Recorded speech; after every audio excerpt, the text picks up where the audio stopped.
So we like to place people in categories of value. But Galatians 3 verse 28 says, there is neither Jew nor Greek. There is neither slave nor free. There's no male and female, for you are all one in Christ Jesus. For you men that think that women are a lesser creature than you need to repent. We are all the same. Doesn't it say that? There's no male and female in the spirit. So you're in your flesh and you need to repent. And if you are a woman thinking lesser of a man as to the race of women, you need to repent. Just as racism is something you need to repent of. Slave or free, we treat all people the same. If you treat a person that is at the bottom of society worse than your rich friend, you have a problem.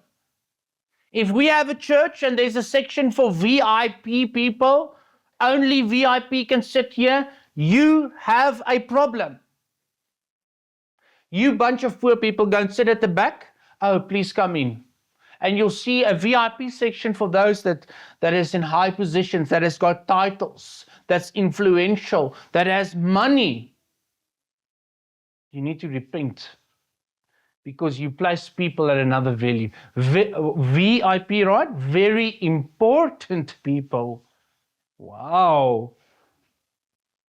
And like I remembered why I like Heidi Baker many years ago, she went to a conference, I can't remember in which country, and when she got to the conference there was a barrier put up for people to go into the VIP section where she had to go and sit as well. And when she saw it, she started taking it down in the conference, in front of everybody. She started taking down the barriers to make a section for VIP people. That's not how it is in the kingdom. Do you think there's VIP sections? Are you more valuable than the person next to you? So, but we don't see these things. We get used to a certain church culture and we think that it's normal. I don't mind if a speaker sits in front, he's got access to the stage. I don't mind that, but there's a line to draw, right? Where are we going too far with this?